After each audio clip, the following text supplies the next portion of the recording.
Au fait, moi je suis passionné de rock progressif depuis de très très nombreuses années et comme la plupart des gens qui aimaient cette musique-là ont vu la musique qu'ils appréciaient disparaître avec l'arrivée du punk et de la new wave dans la période des années 80, on s'est senti un peu isolé. Et puis moi, j'ai eu la chance de découvrir un magasin là où j'habite, dans la région namuroise, qui s'appelle Musique Emporium et qui, avec ses contacts privilégiés avec certains labels indépendants, pouvait fournir à ses clients du rock progressif qui se faisait encore à notre époque.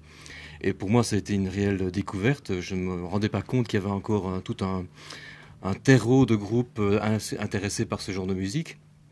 Alors évidemment, j'ai commencé à acheter énormément de CD chez lui, à refaire un petit peu toute ma discothèque, à reprendre un petit peu goût à cette musique qui avait pour moi complètement disparu. Et voyant que je me sentais un peu malgré tout isolé, il n'y avait pas tellement de public pour ce genre de musique, pas beaucoup de gens que je connaissais qui aimaient ce genre de musique. Je me suis dit, je vais essayer de mettre ma petite pierre à cet édifice.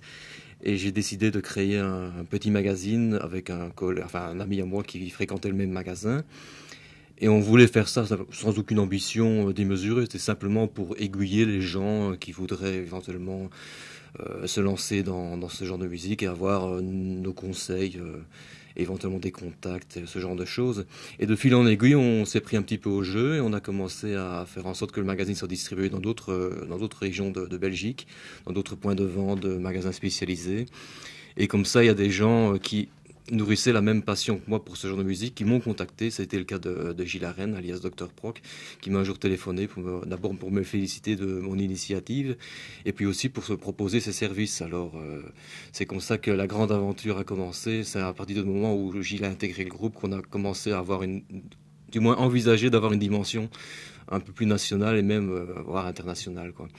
Et donc on a envoyé notre magazine qui commençait, au début c'était quand même de la photocopie, puis on a à chaque fois un peu évolué pour en arriver à des procédés d'imprimerie pas trop onéreux, mais qui nous coûtaient quand même un maximum d'argent. Et de fil en aiguille, grâce aux abonnements, grâce à l'argent qui rentrait grâce à ça, on a pu se permettre, au bout d'un certain temps, donc il y a pas loin de 3 ans, à tirer le magazine avec un procédé professionnel, donc c'est l'offset.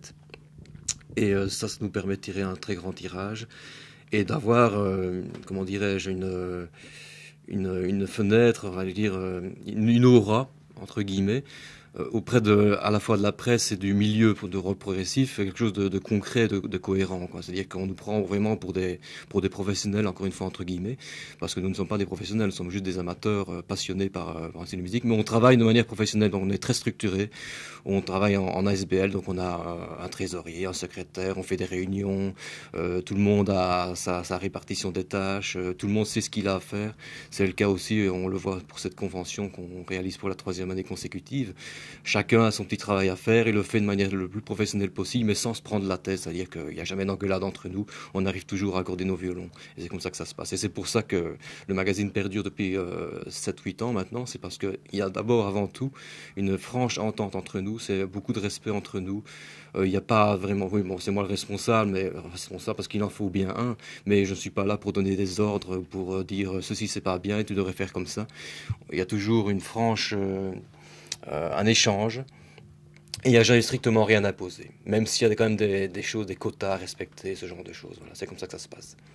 D'accord. Et tu parlais donc de la disparition de la musique progressive dans la fin des années 70, début 80. Est-ce qu'on peut expliquer pourquoi cette musique a disparu à ce moment-là des médias? Mais c'est-à-dire qu'il y a plusieurs explications. La mienne vaut ce qu'elle vaut, mais je crois qu'il y a beaucoup de gens qui partagent mon avis. Il est certain que le rock progressif à la fin des années 70 ne collait plus pour moi au niveau de l'actualité sociale. C'est-à-dire que le rock progressif, c'était quand même les choses démesurées, un peu mégalo. On prend toujours l'exemple de Rick Wakeman, qui est le clavériste de Yes, qui faisait des shows d'une manière complètement démesurée. Et moi, je trouve que ça ne cadrait plus du tout avec l'identité sociale, notamment en Angleterre. Et donc, c'est suite à ce climat social-là, très particulier, que le punk a émergé, quoi. Il y avait une sorte de révolte. Donc, il y avait une sorte de problème entre la musique qu'on proposait aux jeunes et le climat social dans lequel ils vivaient. Donc, forcément, l'art est toujours lié au social, quoi qu'il en soit. Et donc cette musique-là a disparu. D'abord, elle était descendue en flammes par tous les médias qui, eux, forcément se mettent toujours au goût du jour, aussi du social, parce qu'ils doivent, ça marche toujours de pair. Et donc, ces groupes-là se sont fait massacrer par la presse. Et puis les gros groupes ont su résister. Certains n'ont pas du tout changé de style, comme Yes, même s'ils ont un petit peu adapté au son de l'époque. D'autres comme Genesis qui ont radicalement changé de style. Et finalement, ça leur a réussi parce qu'ils ont vendu une quantité d'albums, mais sans vraiment faire du rock progressif. Et puis, suite à cette cassure, donc on peut situer ça à la fin des années 70, au début des années 80, il y a tout un panel de groupes, notamment en Angleterre, qui étaient jeunes, donc c'est issu de la scène UF, si on peut dire, mais qui n'en faisaient pas, mais qui étaient de cette génération-là, qui ont décidé de refaire du rock progressif de manière complètement underground avec des labels. C'est évidemment aucun intérêt de contacter une major, leur disque n'aurait même pas été écouté, donc ils ont fait ça de manière complètement artisanale. Et on a appelé ce style-là, vu qu'il y avait quand même une cassure entre le rock progressif des années 70 et celui des années 80, on a appelé ça néo-progressif. Alors, au niveau du stylistique, je ne peux pas dire qu'il y avait une grosse différence entre le rock progressif des années 70 et celui des années 80, mais vu que les sons avaient beaucoup évolué, ces gens qui étaient quand même d'une autre génération ont adapté aussi leur son, notamment au niveau des claviers. C'était plus les gros orgamones, les trucs très organiques comme ça. C'était plus des sons MIDI, des synthétiseurs comme on en utilisait dans la New Wave, quoi, hein. Et même au niveau de leur look, je pense notamment au groupe IQ. Quand on voyait les musiciens d'IQ, on avait l'impression qu'ils faisaient de la New Wave parce qu'ils étaient coiffés de manière un peu New Wave, un peu comme les gens de Duran Duran et tout ça, quoi. Évidemment, ça a évolué avec le temps aussi, mais au départ, quand on voyait leur look, on voyait qu'ils étaient dans une mouvance différente de celle des années 70. Et pourtant, c'était quand même l'évolution logique de la musique progressive. C'est-à-dire que peut-être que les anciens des années 70 n'ont pas su réagir au bon moment. Sans doute c'est un problème de génération, un problème aussi d'écoute, peut-être dans leur petit monde, et sans se rendre compte que les choses changeaient autour d'eux. Et les gens qui venaient de la scène néo-progressive, donc au début des années 80, étaient vraiment dans le jus. Ils se sont rendus compte que si ils voulaient évoluer, bien sûr, il fallait pas renier le rock progressif des années 70. D'ailleurs, il y a peu de groupes qui ont renié ça, même dans les groupes actuels de néo-progressifs. Mais ils se sont rendus compte aussi qu'ils devaient apporter un son qui collait à leur époque. Et c'est un peu comme ça que enfin, mon idée à ce sujet-là, quoi. Voilà. Alors, est-ce que les gens qui écoutent, est-ce que la musique progressive représente une certaine philosophie de vie pour ceux qui l'écoutent ? Mais moi, personnellement, je ne pense pas que ce soit une philosophie de vie particulière. Je pense que la philosophie de vie, on peut l'adapter à tout ce qui est underground. Les gens qui aiment le rock progressif ont bien sûr une vie un peu différente de celle des autres parce qu'ils ont une passion tout simplement. Mais on peut appliquer ça à tous les gens qui aiment l'art, qui sortent un peu des sentiers battus. Et si on ne parle que de la musique, il y a d'autres styles de musique considérés comme underground. Je pense au gothique, au métal à tendance ténébreuse, le dark metal ou le black metal. Ces gens-là vivent une passion qui est bien différente de la nôtre, mais ils la vivent à mon avis de la même manière. Ils aiment se réunir entre eux, ils ont leur club particulier, ils ont leur magazine spécialisé et ils vivent leur passion de la même manière que nous.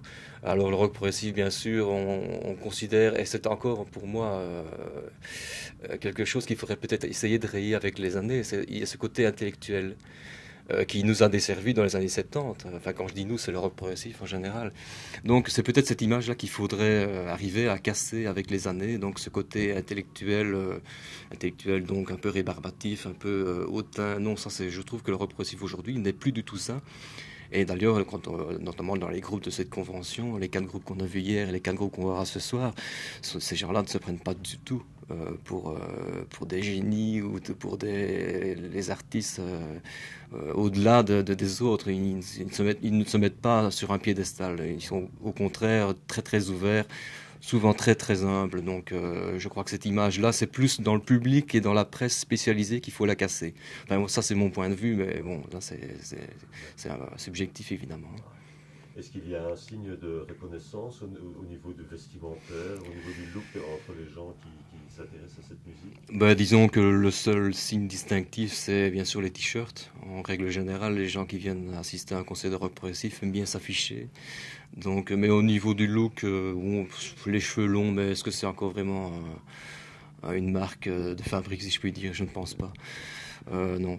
Et les t-shirts, qu'est-ce qu'ils ont de particulier? Bah, c'est à l'effigie d'un groupe, en général. Donc on aime un groupe, on achète un t-shirt et on le porte à d'autres concerts pour montrer, ouais, voilà, moi j'aime ce groupe-là. Comme ça, on s'identifie quand même à une sorte de confrérie qui est le rock progressif et tout ça. Et puis pour les contacts, c'est un peu plus facile. Quand on voit quelqu'un qui avoir un t-shirt, je ne sais pas, disons d'Arena, eh bien, un autre type dans la salle qui aimera Arena, ben, aura peut-être tendance à prendre contact avec lui pour avoir son avis sur tel ou tel album et faire partager un petit peu ses connaissances.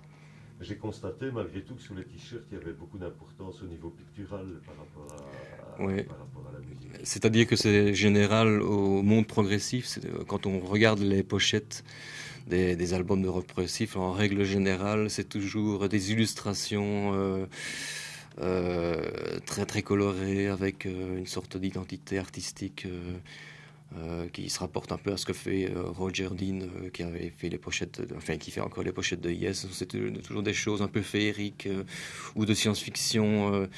On met rarement la tronche des musiciens sur une pochette. Donc c'est toujours comme quoi le rock progressif, les musiciens se mettent au service de la musique et c'est pas la musique qui est à leur service.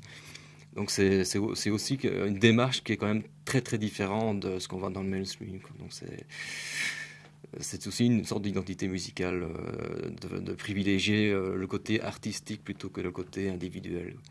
Et c'est un peu ce qu'on voit au niveau des t-shirts aussi, parce que c'est forcément la représentation du groupe via le t-shirt, donc c'est forcément aussi des images colorées, la reproduction des pochettes d'albums, donc forcément. Mais rarement la tronche des musiciens sur un t-shirt aussi, c'est assez rare, effectivement. Alors une dernière question, est-ce que tu as un message à faire passer aux gens qui vont découvrir ce documentaire pour la première fois? Mais tout ce que j'espère, c'est que ça va peut-être leur donner l'idée de découvrir cette musique.